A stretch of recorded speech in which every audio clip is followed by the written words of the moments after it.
One moment, love.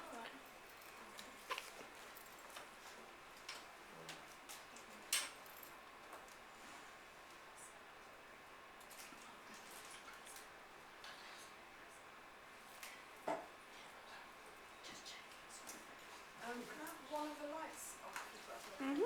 Thanks, babe. There's some images that I'm going to show. It's probably need it. These ones? Yeah, here. That's it. Excellent. Okay.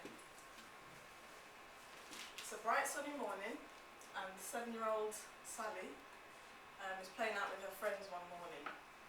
The scene is a scene of a festive atmosphere where everybody is excited and happy. The family have come round, aunts, uncles, friends of the family. She sees her friend Stephanie in the distance and she runs over in happiness to go and say hello to her. They're excited because they know that it's something special today, that their parents and grandparents have told them will make sure that they're an adult now. They're going to be a woman when they do it. There's food prepared. There's sweet treats that are being prepared for months on end. This is months in the planning for these young girls. Usually, they would have known their older sisters or aunts may have had to go through this as well because they're now a woman. They don't fully understand what it means to become a woman. They just know that it means they'll be able to get married, they'll be able to do all the things a woman can do at some stage. And remember that they're 7 years old at this point. They then go into a room. There's several other girls, including each other, there in the room. And it's only when one of them starts to cry that they tend to realise exactly what this being a woman means. They're normally held down with no anaesthetic, no form of pain relief or anything like that. And they're then cut. It's called FGM. It's female genital mutilation. So what is it? They've got different names for different areas. It's called female genital cutting, simply just cutting the cut, female circumcision, which is a term that is not used anymore because it doesn't fit what it actually is. And it's usually without the female's consent, the girl's consent, and with no form of pain relief whatsoever. It's usually under coercion as well. So the key facts are, it's a deliberate intentional mutilation of the female genital area for non-medical reasons. It's mainly carried out on young girls at some stage between infancy, and the latest one we heard about recently in this country, she was 6 weeks old, by her dad and a medical doctor. So it's from infant, it can be any stage. And between puberty, 15, maybe sometimes the latest 19, sometime, depending on where they are, and it does happen in this country. There are no health benefits for it whatsoever. It is simply just a mutilation. There's no physical reason why they need to have that done. Female circumcision, and I put it in quotation marks, and male circumcision, they're not the same thing. Because males usually only have the foreskin fully or partially removed. It is done for medical reasons. My son had it done at the age of 4 because he had a tight foreskin. It couldn't roll back, and when he was urinating it would swell up and it would cause a lot of pain, so he had to have it done. So it's usually for that reason or other reasons, medical. Sometimes there are cases of a religious, health or social reasons, and science have proven it doesn't interfere with the man's sexual sensation later or functioning generally, because it's literally the skin of we all, as women here, we know what the foreskin is, most of us do anyway, so it doesn't interfere with that when they have it taken off, whether they're a baby or whether they're an adult. It doesn't have any issues like that.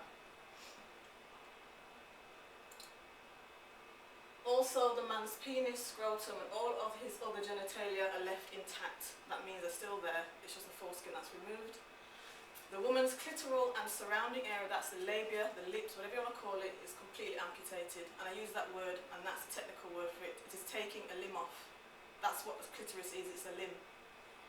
Girls are usually misinformed or tricked into doing it. As I stated before, the scenario, that was made up, but that is actually how it works. A parent who knows that this girl is your best friend and they're all a group going to school. Oh, if my daughter does it, you do yours at the same time. And because they're all friends, we can tell them, oh, your best mate Stephanie's having it done. So it will all make you a girl at the same time. You'll all be girls together, and don't be scared because Stephanie's having it done and Sally's having it done and Lucy's having it done. That's how they collude together and trick the girls at whatever age. Sometimes they'll just simply just grab them and hold them down and get it done. They're called cutting parties, or whatever you want to call it. It's usually with a festive attitude and atmosphere among the adults. Excuses are made such as you'll be able to get married, or all your friends are doing it or have done it. And so the parents collude to get it done as well. So there's no information going on about it. There's no health risks. It harms the girls and women in many ways. It involves removing and damaging healthy normal female genital tissue, and it interferes with the natural function of women and girls' bodies. The complications can include severe pain, because there's no anaesthetic used with this, shock, they could die from it, hemorrhaging or bleeding, bacterial infections, urine retention, which means you can't urinate after it's done, open sores in the genital region, and injury to nearby genital tissue. That's everything under here. The long-term consequences can include recurrent bladder and urinary tract infection, and I'll show you some images soon that will explain why. It's not photographs, it's just an artist's impression, but that's what it looks like. Cysts, infertility, abscesses, increased risk of childbirth complications and newborn death. There was one in particular that I know for a fact called fistulas. I'll explain that in a minute. The need for later surgeries. For example, the FGM procedure that seals or narrows a vaginal opening, type 3, which is the next image, needs to be cut open later to allow for sexual intercourse and childbirth. Sometimes it's stitched together again several times, including after each child is born. So it's opened up again when you're in labour, and then closed again, open again and closed again. Unless the woman says, no, I don't want it anymore. But usually because of social pressure from her husband and family, she'll have it done again, even as an adult. The woman goes through repeated open and closing procedures, increasing, repeated, immediate and long term. So what happens is every time she's cut, scar tissue builds up, and it makes it harder and harder again for it to be restitched. And then cut again, and it's just constant scar tissue down there. If you know what scar tissue is like, generally it's the same down there. Major bleeding is caused because the clitoral dorsal artery, which is an artery that carries blood from the rest of the body, the heart mainly, with oxygenated or fresh blood, it supplies the whole pubic area, including the clitoris, and it also helps with sexual arousal during that time. It's severed, and if it's not blocked or staunched effectively, cauterization or stitching, the girl will bleed to death. The implements used are crude and not sterilised, so sometimes bits of sharpened glass, bits of sharpened stone, razor blades, and they're dirty, they're not nice. If they don't die of bleeding initially, and they survive the bleeding, they may die of infections. So the ones who do make it into adulthood, they've got a very strong constitution basically to survive the bleeding to begin with and the infections, or not get infections at all. Most of them do die from one or the other, and not many of them make it to adulthood afterwards, or they may die in adulthood from childbirth complications if they don't get to a medical centre quickly. So this is, we know what this is, ladies, yeah? This is type 1, which is the clitoridectomy, which is literally, as you can see there, the green area is literally taking that part off. It still has issues with urination because they will stitch that little bit up, and that's where the urine comes out, as you can see there under the hood there. So it'll either be partial removal or total removal. It reduces sensitivity, but it's not as bad as the other ones, but it still causes a lot of bleeding because the artery is going through that organ just there, just alone.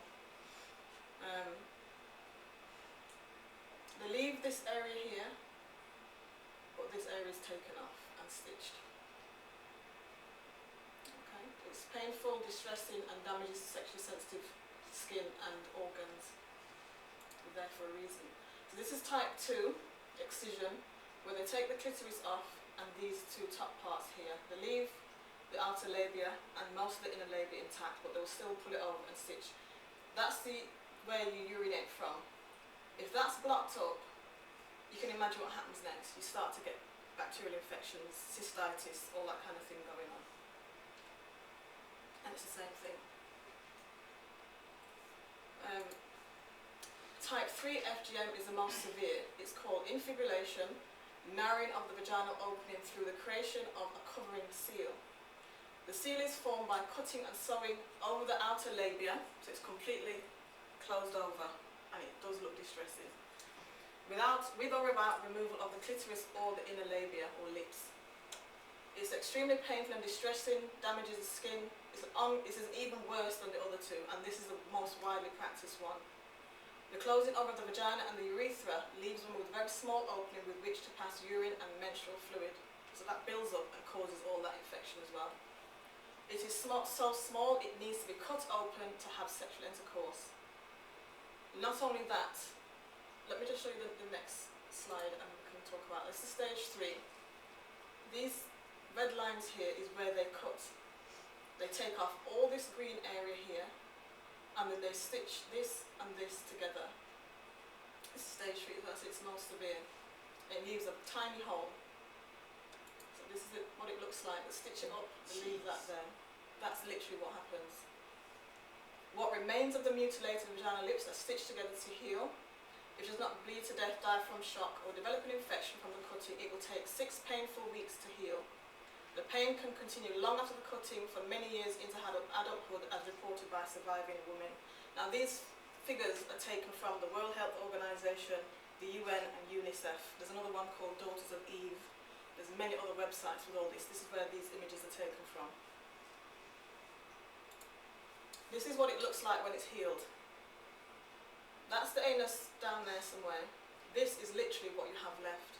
It looks like one of those dolls that you used to have as a little girl, literally like that. That's what's left. The urine has to come out there, the menstrual fluid has to come out there, the blood, and because everything is blocked off here, can you imagine the amount of infections that take place in the vagina, up into the womb, up into the urethra, up into the bladder, the whole works. This is a tiny hole.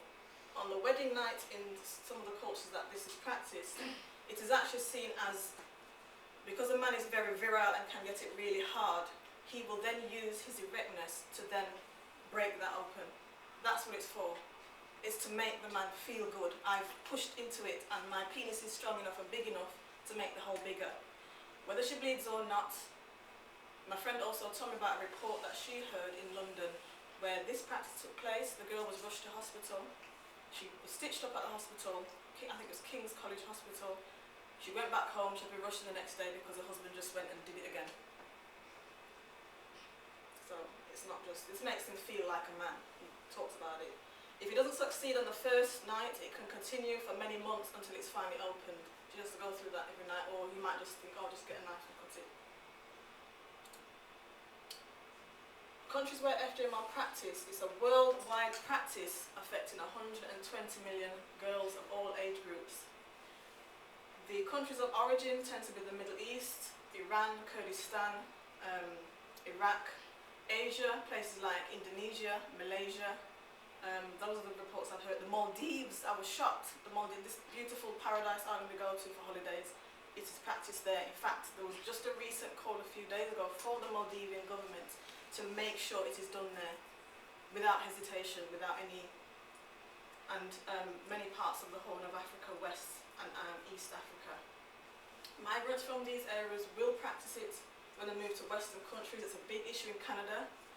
Many people in France have been prosecuted since. The CPS in this country, only the end of last month, have prosecuted a man and the doctor. The man was the little girl's father. She was only 6 weeks old and her dad wanted her to have it done, and this medical doctor is growing among the medical profession now from who believe in these practices. And if their parents, as said, have that belief, no matter what social standing they are, rich or poor, educated or not, because they believe it's something that must be done, whether in their own country of origin or in the West, they will have it done to their daughters. In this country from 1982, it's been illegal to do it here, but it's been happening up until the recent CPS prosecutions of the man and the doctor. His daughter was 6 weeks old.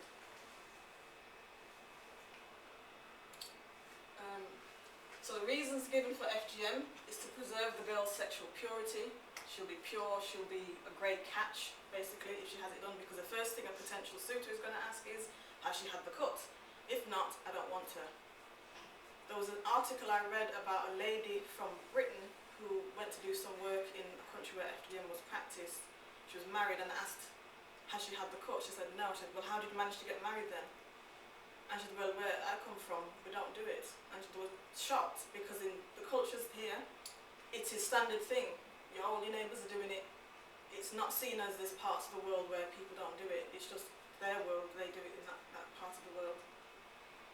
It's seen as a male body part because in some, I don't know why, I know it's to do with certain myths that women were, the next stage is to be turned into a man or something like that is what I read somewhere. But it's seen as a male body part because it's an appendage. And it should be removed to make her clean and beautiful and obviously attractive for men to have her. So the social, cultural and religious dictate, and it's all religions that practice this if they're practicing it. It's not this religion or that religion. Christians do it, Muslims, Hindus, Buddhists, all of them. It's just something that everybody does. My neighbours are doing it, you're going to do it as well. And if you're not, you'll be ostracised from the society. It will mean your daughter can't get married. If your daughter can't get married, you'll have to look after her till she dies or goes to a country where it's not a problem to not have FGM. And that means that when you're old, you won't have your son-in-law looking after you as an old person. It's imperative in their view that the daughter's married so their money can come in and they're not spending money on the daughter. As soon as they have it done, they can get them married. So even if they're 7, as soon as they're healed, they can get married at 7 or 8. Men want a woman with a cut, otherwise she won't be able to get married. We have some men wanting women with big breasts here, so it's a similar kind of preference, they want that kind of thing. Yeah, as I said before, it makes men feel virile when they can break the small opening on the wedding night, and I won't go into any more of that, because that just made me angry.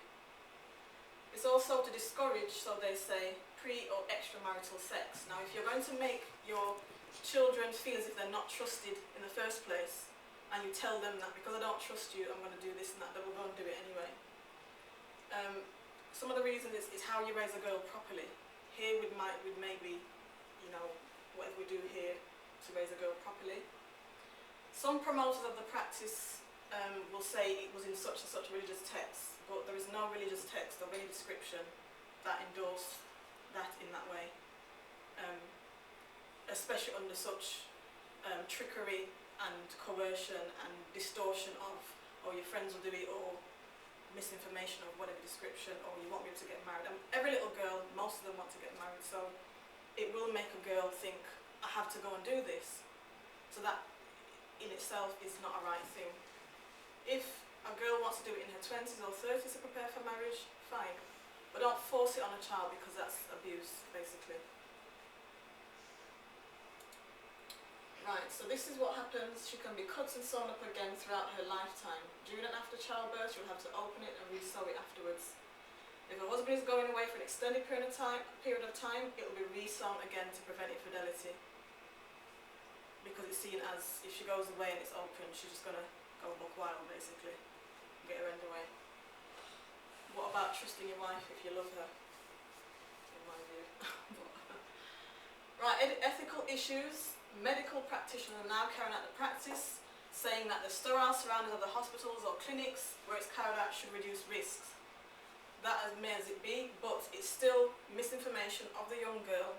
It is still her body you're commandeering to put your practices, which may still kill her through whatever reasons, even if she give her antibiotics later.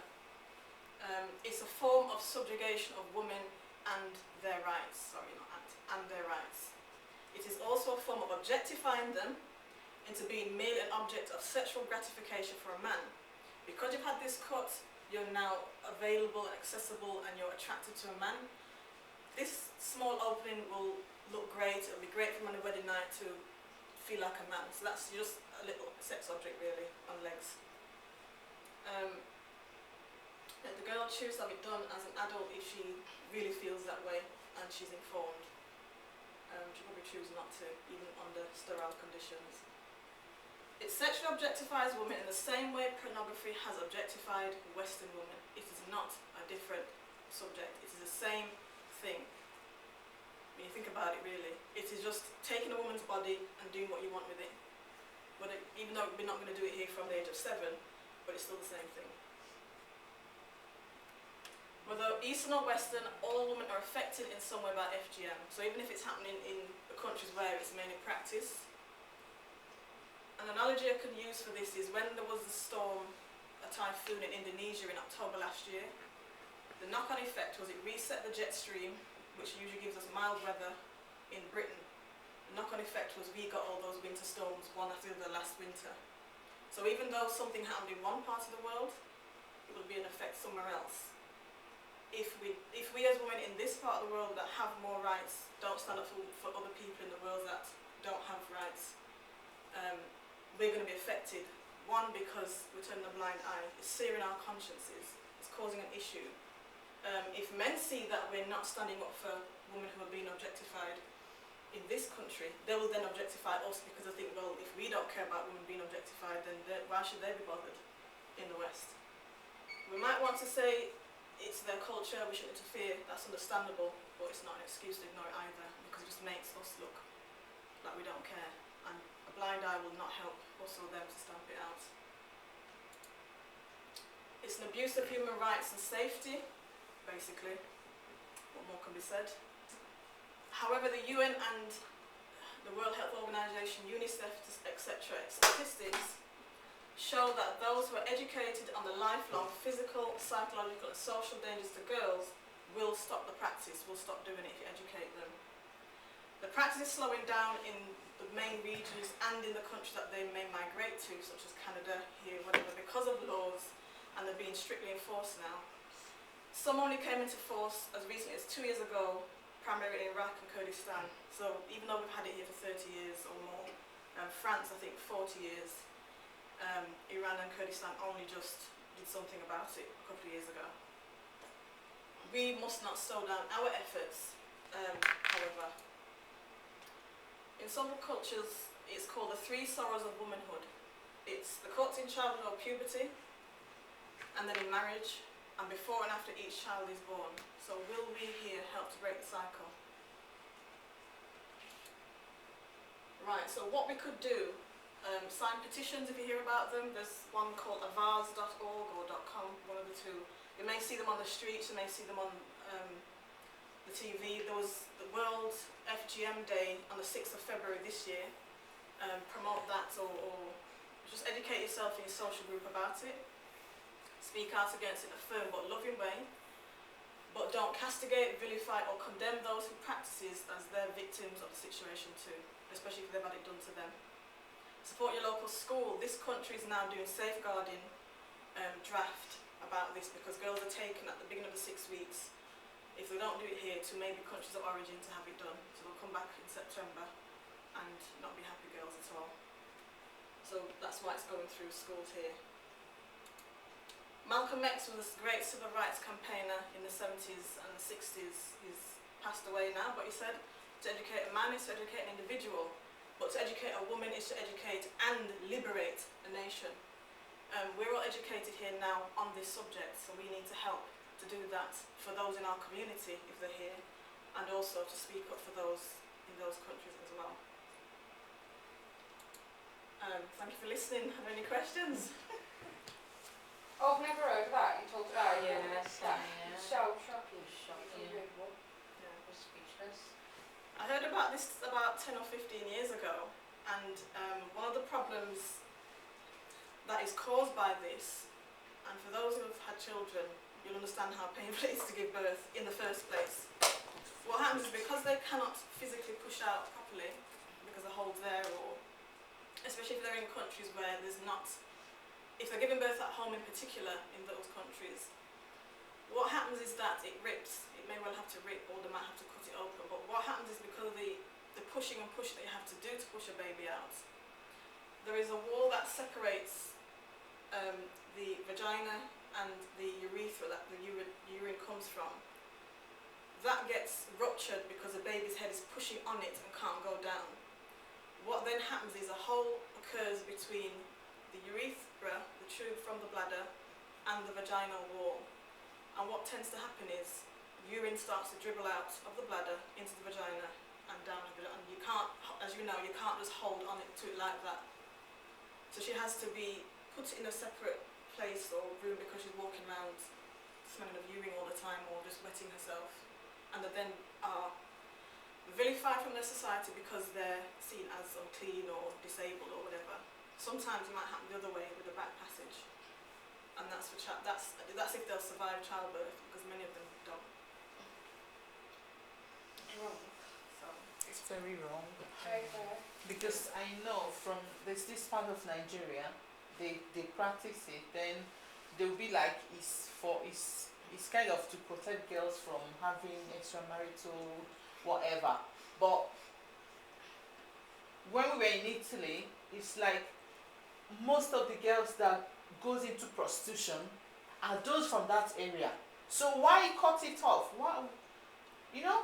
it gets to the stage where if you it becomes a self-fulfilling prophecy, where if you tell somebody that as a child that they're going to do something, then they'll just internalize it and then they'll eventually just do it anyway.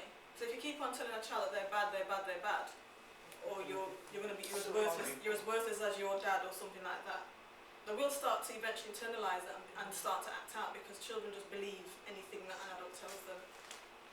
It's not like us where we can say, well, no, hold on. Children just take it in. I know it's a strong subject, it's a heavy subject, but it's something here that was burning in my heart that I had to share and let at least some people know, so that you can then talk to people that you know, because if I tell one person, then one person will tell 5 people, etc., etc. So it's something that was burning in my heart for a long time. So I hope you don't mind that I presented it here today, and I'm glad that you've all been patient enough to listen. It is a strong subject. It's good to be aware. So thank you. I've never If you have questions or make points, that's fine. If you have any points, if you just want to get in the soapbox, that's fine. It's very painful, very, oh God. We know that as ladies, it can be painful to begin with, just with your normal things there. So can you imagine a little 7-year-old being held down and told that if she does it, she'll be like her friends and she'll have to get married? And it's just emotional blackmail, basically, and that's a form of abuse as well. To let them know that if they don't do it, they're not going to get married, or they're not going to be. And what happens with families, if it's known that their daughter hasn't had it done, other families will then ostracize them, because they say, well, your daughter's going to lead our daughter into bad sexual practices. Yeah. So they'll vilify that family unless they can have the opportunity to move to a place of the country or the rest of the world where it's not practiced. And what happens as well is the girls who in their countries have had the cut, and then they come to countries where they don't practice it, and they know that other girls are normal down there, they'll be emotionally messed up, because they're thinking, well, why did my family do that to me? That has a lot of psychological impact in here, that your family did that to you. They should wait till the girls It's like are a old big- enough to make Yeah, their own exactly. Exactly. If she wants to do it in her 20s, that's okay, but Yeah. it's just If taking you ain't away. trusting the kid from, like say, a 7-year-old, or even that 6-week-old, how do you know that 6-week-old is going to go off and do whatever? You don't know where they're going to turn out. You should let them do what they want. So, It was happening, but I didn't know, I didn't realise to what extent. it is happening here. I remember it came back to me I think it was about a year ago when I watched, I think it was Casualty actually, and it had something like this on Casualty. And just as the nurse broke into the room, I think there was 4 of them, 3 of them had it cut. One had heard the screams and hid under the stairs from the people, and were wandering around looking for her. And they found girls in the bed with bandages around here, like nappies on, and they were kind of out of it. That's a rush them. And that was on Casualty last year. So that brought it out into the forefront for a lot of people. But it is happening here, and France, everywhere, Canada, America. Where did it originate from? Like, what's the purpose of it? The thing is, how long is a piece of string? Because if it's been banned in Europe from the last 40 years, it's been going on much longer than that.